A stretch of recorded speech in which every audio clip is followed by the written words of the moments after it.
Welcome to Coach Marino's Game Day show here at Jack's Sports Bar in Palmetto. I'm Brian Varnador, and I'm joined by Ken Burton Jr. and Tiger head coach Dave Marino. Welcome to this special playoff edition for your Palmetto Tigers. Ken? Yes, Coach, can you introduce to us our Impact Staff Leasing Players of the Game? Well, we have defensive lineman, defensive tackle, defensive end, wherever we need them to play. Miles Ormsby. And then obviously our All-American MVP, 6A, FHSAA MVP, LeJontay Wester. Thank you, Coach. Guys, it's been an impressive season, going 9-1 and winning the district outright. First round of the playoffs. Things just like that just did not happen real easy. So my question for you to kick off the show is, how much of the off-season conditioning played a part in your success on the field this season? Well, I'd have to say that the off-season conditioning basically set up the entire season for me individually, because if you're not strong enough, you're not fast enough, you're not going to be able to play. It's that simple. This is one of the best off seasons that we had this year. We got a new strength and conditioning coach, Coach Les. So we just worked hard this off season, and as you can see, it showed this season. Thank you, gentlemen. Okay, Brian, let's roll the video. Yeah, really excited to have both Miles Ormsby and LeJontay Wester here. Coach Marino, let's get right to the action here through some of the highlights from the November 1st game with the St. Pete Green Devils.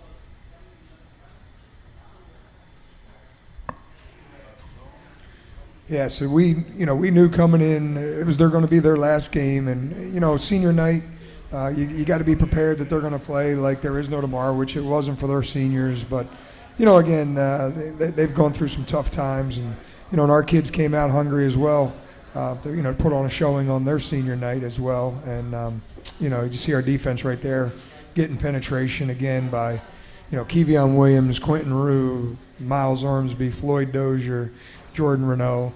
They all did an outstanding job up front, getting 11 hats to the ball. And, St. Pete really couldn't get much going. And then we have, obviously, LeJontay Wester back there. And, a little bit of a muff. I had never seen that so far this year, but he ends up scooping it back up. And, again, kickoff return for a touchdown, but unfortunately, called back, penalty flag. And, as you mentioned, Brian, I think it's the most yards ever. Yeah. But great catch right there. Great concentration by Zorian Geathers on the sideline. Keep his feet in bounds and then get up the sideline for some extra yards. Great blocking again on the perimeter. Kobe Mays, good to have him back, getting in the flow, getting some of that rust off. And he had a nice game as well. Good read there, good decision by Xavier.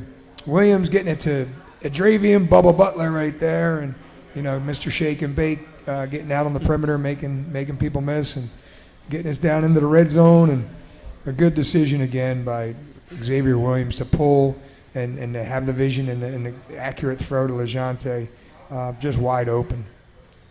Again, great penetration there by Jordan Renault, flushes him out of the pocket, and then just 4 guys around the ball. Again, we're just so blessed to have those athletes on the back end. Great move there by LeJontay, and then it's a wrap. It's off to the races. Again, Zorian Geathers being smart. No dumb penalties right there to call that one back. Rafael Gonzalez, always consistent, pinning guys down inside the 5, and then our kickoff team just coming and trying to pin them inside the 20, and that's something that we pride ourselves on. We give the kids a shirt and a sub when they when they can do that, and Raphael loves to drop it into the 5-yard line, 2, 3, 4-yard line area. And then here's Tyler Wells and the defense just swarming to the ball again. Great penetration. Matty Wyatt getting in there, and number 90, Riley Jackson, got a lot of good quality reps. Young kid, sophomore that we're counting on in the future, and not just Riley, but a lot of kids got some great quality reps Friday night, and that's what it's all about. LeJontay getting us on their half of the field, great field position, starting to drive on the plus 45. Again, Kobe Mays making a great catch in traffic and then getting some yards after catch. Just doing the dirty work as he always does. And then what great protection.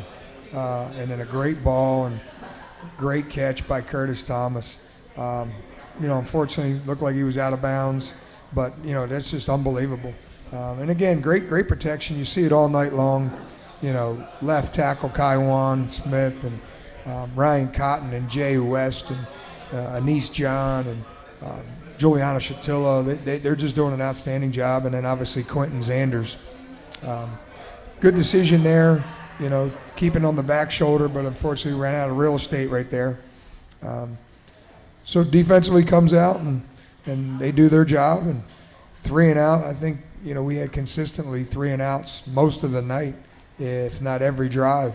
And so, they do another good job there. Punter gets off a good kick, pins us deep, and, have to start this drive on our own 10. But, again, Xavier just knows when to pull and pop and throw it, and when to give it and when to run it. And so he's just doing a great job managing our offense. Again, little speed option out there on the perimeter, and Sagel Hickson just running tough as he always does. Keeping the chains moving, and, great momentum by the offense. Yeah, it was really a great first quarter there, and at the transition, the end of the first, Palma Tigers lead St. Pete Green Devils 14-0. Now let's pick it up with the second quarter highlights, Coach. Yeah, that was another great decision by Xavier. He makes a check at the line, and he dials up the right play, and LeJante's just got that speed that's tough to keep up with on the back end for any team, and especially St. Pete. They were having a hard time keeping up with him, and just a great ball, great catch. Defensively, again, just stout all night long. Really, really tough for St. Pete to get anything going.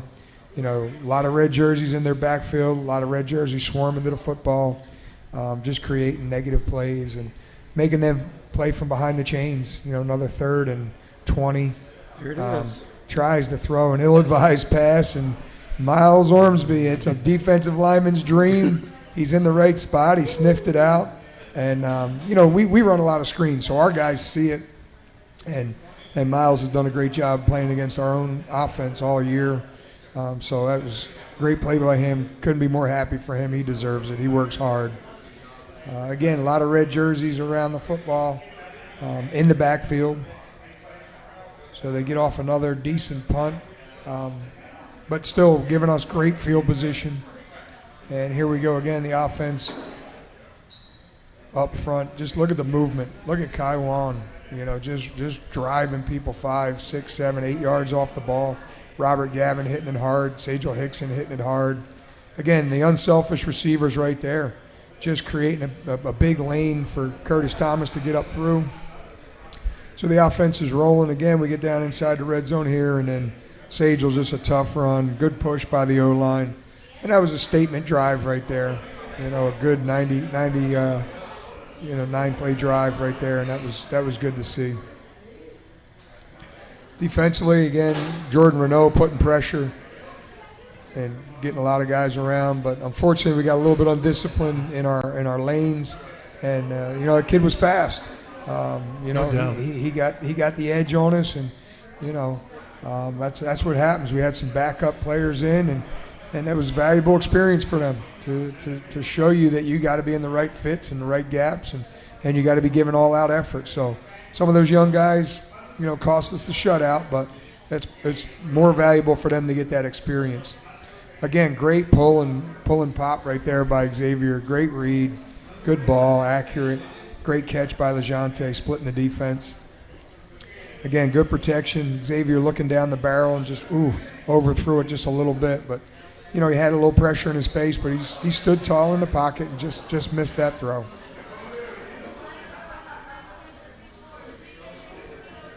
Easy. He didn't miss on that one though. No. Great protection, and that was wide open, and he delivered, and that just goes to show you his improvement from the beginning of the year to where he is right now.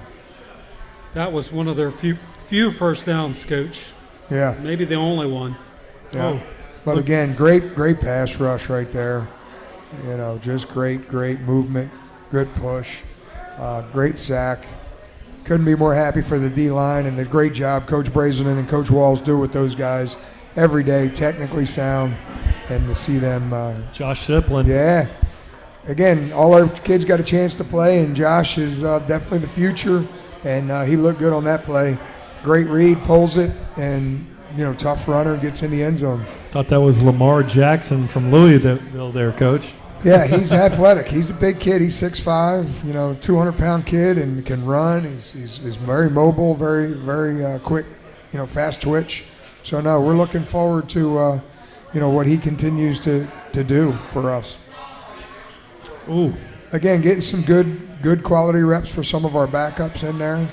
And, you know, it was Quentin Rue on that play, one of our veteran defensive ends. But, again, right there, you know, you got Terry and Carnes and Davion Cummings making the final hit. But, you know, you got Ruben Stamp, and obviously Jalen Wester's been a player for us all year. But, like I said, for all these guys, these underclassmen to get to play together, sort of gives them a little bit of a preview of what's to come in 2020. Yeah, so the end of the halftime is 49-7. I'm looking at some of our great fans out there. Bill Brett's out there. I see Estelita and Joe Moore out there along with DJ Varnador. And the thing that, you know, I want to ad-lib a bit here. The secret to having a pick six as a defensive player at Palmetto High School, you need to have your older brother play. Think about the family affair here. The Wyatts. Here, Matty Wyatt comes in after we've watched his brothers play. Yep, Brad and Zach. Yep, pick six. Then you had John Bembry following Brian Bembry. Yep. Pick six. And All-American at Carson Newman right now. And then you had Brian Ormsby Jr. playing last year, and now brother Miles Ormsby with a pick six. So there's your formula, secret formula there. I think some of our Palmetto Tiger fans here at Jack Sports Bar picked up on that, but that's really a fun thing, and it's great.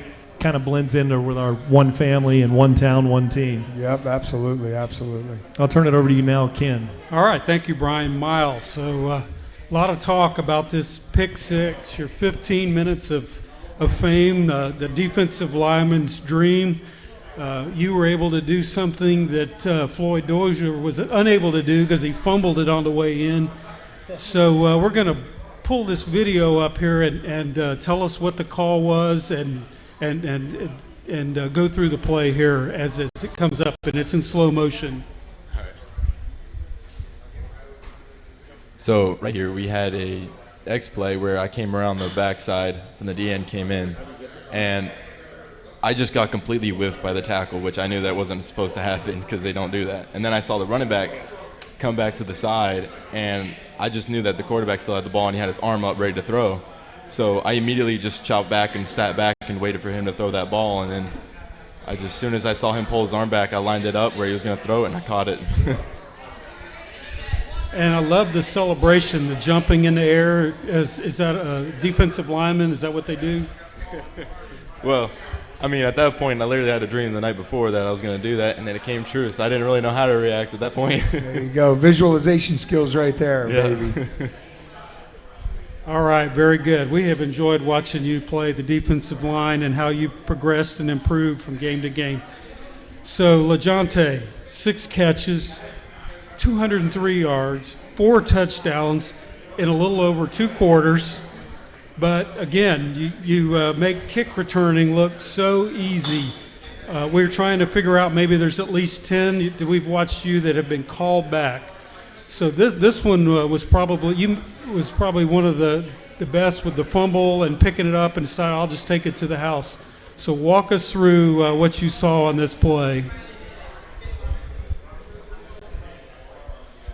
So on this play, I was watching the punter in pregame. He wasn't really kicking it that far, so we lined up closer, and then he just boomed this one. He got under this one, so it kind of caught me off guard.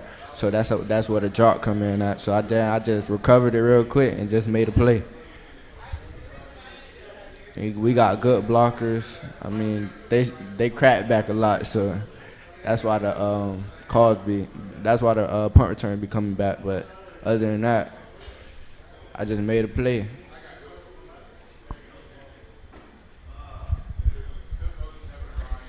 And if I recall, some of those ones, Brian, have been against Braden River, the big one last year that could have turned that game in around. the fourth quarter, yes. In the fourth quarter, yes. So we need one Friday night. With no blocks in the back. Yeah, sometimes you almost wish everybody, with Jonte's elusiveness, you almost want the guys to just lay down because he can really make people miss. He's very special. So let's move on to a very quick second half. Yeah, this is going to go very fast. I was very impressed with the new coming players. So let's go ahead and pick that up with the third quarter highlights. So, yeah, we were excited to, like I said, get Josh Siplin in the game. And Ray Terrell Crawford, we wanted to give him a chance. And Coach Ty Stolt made a great call to give him a chance. And he just came up a little short, but he did an outstanding job all night. He's also one of our backup punt returners, and he did a good job there. But, Josh Siplin just sitting in the pocket, delivering a good ball right there. Unfortunately, he got broken up. Zorian needed to extend his arms a little bit more and make that catch. But, Josh is poised in the pocket, and then he can avoid a rush and still keep his eyes downfield, but yet, have the escapability and athleticism to get some positive yards is really nice to see. And then here's Kyrie Marshall with a tough run, breaking a few tackles. And, he's only a freshman, so we're excited about the future for him. And, right there again, Josh is so strong. He's hard to bring down.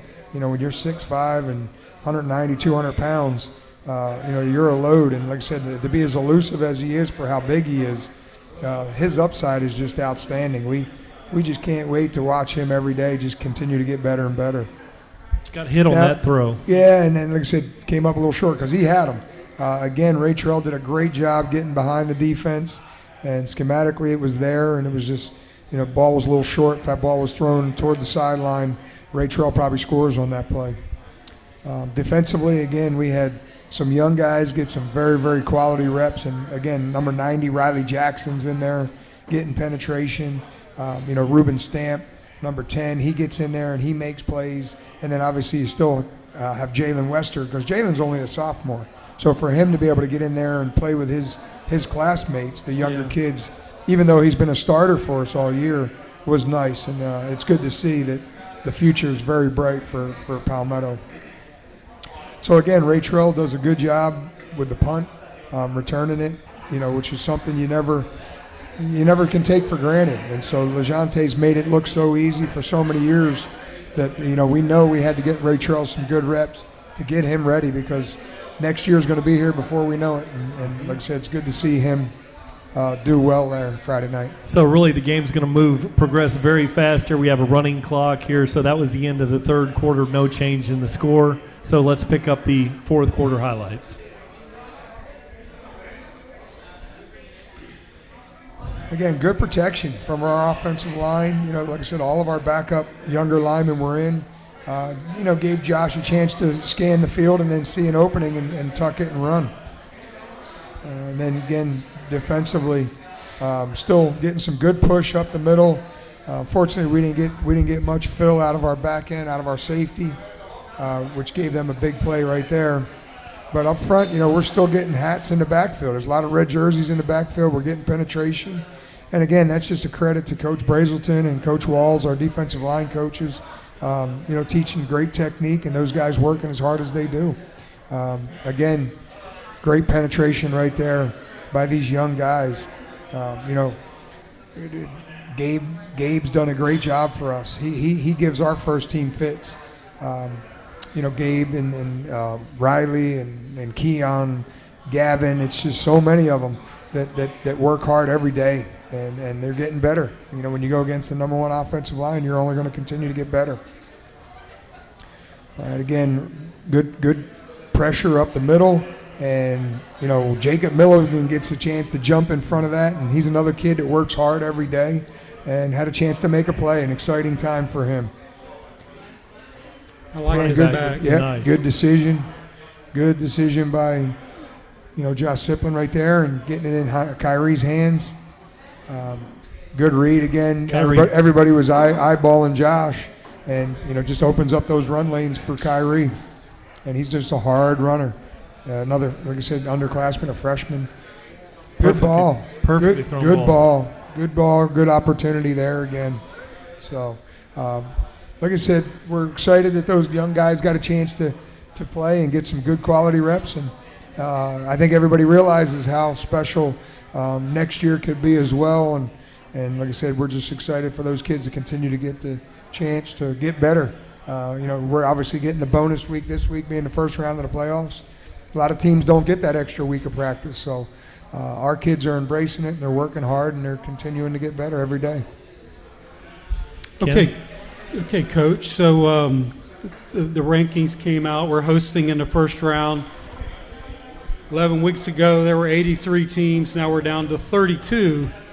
But in District 12 had 4 teams represented. And I was looking through all the state playoffs. It happened a few times. Mathematically possible that it could be a District 12 team all the way to the regional championship. What's your thoughts on the representation of District 12? Well, we talked about it back in the preseason Suncoast Media Day. Everybody said, now that you got Venice out of the district, you breathe a sigh of relief. And I said, y'all are crazy. I said, we dropped also in that district, we dropped Lakeland Ranch and Northport, and we picked up Port Charlotte and Charlotte, perennial powerhouse programs that go 9-1, 8-2 every year. And it comes down to who beats who, whether Port Charlotte beats Charlotte or vice versa. So I knew this district was going to be tough, and it came to fruition, obviously, with all 4 of us getting in the playoffs. So let's move on to our opponent this week. Some team you're very familiar with. We're all familiar with. Kurt Bradley used the same playbook that you did and put his team through a very difficult schedule. And I was looking at it earlier today. They played the toughest strength of schedule in all of Class 6A, and Palmetto played the second toughest. However, they only finished 4-6. They lost their last 2 games and actually finished higher in our region than 3 teams with winning records. Yeah. Normally, when the number 1 plays the number 8 in the first round, it's a cakewalk game, but I think everybody up here feels that we got a tough draw here in the first round, having to play our old nemesis, Braden River. Your thoughts on the first round game, Coach? Well, this is exactly what the FHSAA wanted, and they didn't want those cakewalk games anymore. They wanted the first round playoff game to be a difficult game, and that's what they're getting. Last year we were 7 seed and Pinellas Park was a 2 seed, and we knocked them off. Last year Braden River, I believe, was a 6 seed, and they beat a 3 seed. So, that's what's going to happen, and so you better come ready to play. Everybody's 0-0 right now, and you're going to get the best football from this week on out, and that's what the FHSAA wanted. They didn't want teams to play a softer schedule. They wanted everybody to play big marquee games week in and week out, and it makes it exciting for the fans. When you look at our schedule, you look at Braden Rivers, the top 2 toughest schedules in the state. You got those matchups, and and that's, like I said, that's what you want. You want everybody to have a chance to see the best football in the state of Florida. Yeah, Coach Marino, one thing, as you research and do your thing, between the season and schedule, it's kind of an advantageous thing for us Palmetto Tigers that we have a coach here, who's got his finance degree in his back pocket, and, you get some, why are you going up to Tallahassee to play such a powerhouse team? And well, this is why, and it's nice to have that. I appreciate that you've done the research and scheduled those tough games, and that's why we're in a position as the number 1 seed here, and I appreciate you having the thought process to put that together. Now, not to interrupt, Brian, but on that note, St. Pete High was supposed to be like they always are, which is another perennial powerhouse program. St. Pete High, and Coach Fabrizio has been there for 30-some years, and they've won several championships. They're always 8-2, 7-3, 9-1, 10-0. Unfortunately, he had 13 kids transfer for whatever reason, and that decimated their team. That wasn't the St. Pete High team that we agreed to play when we made the schedule. So, ironically, people might be saying, well, you play a tough schedule. Why did you schedule St. Pete? Well, St. Pete was supposed to be one of the best teams in Pinellas County. So we didn't know that when we scheduled them that they were going to have 13 kids leave and transfer. So, but it is what it is, and like I said, thank God that we've had enough other tougher games and top-notch opponents throughout that one didn't really hurt us too much. Well, Coach, we're looking at the matchup that we have with Braden River. Everybody's got film on each other. With TigerVision out there, and Braden River has that in the huddle. There's a lot of available information out here. You pretty much have a pretty good grip on what they're going to do, and inversely, they have the same, feel going into the game. They would expect that they would be prepared. And how is it? Is it more difficult to play an opponent like Braden River for the second time in a season? Well, first of all, it's difficult to play anybody for the first time, let alone the second time, because football is a game of will, and I say that all the time. So, schematically, everybody's going to, or I should say, we're always going to do something a little different.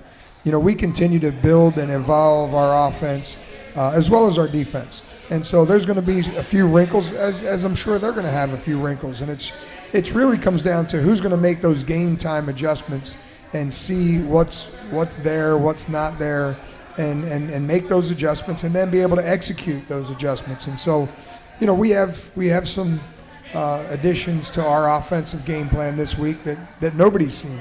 So, and that's what we like to do. We like to always continue to evolve and grow and build upon what we're doing as an offense as well as a defense, and then be ready for the what ifs, and be ready to make those adjustments in game to put our kids in good position to be successful. And so, we'll do the same thing this Friday night as every Friday night, and our kids will be ready to execute those schemes.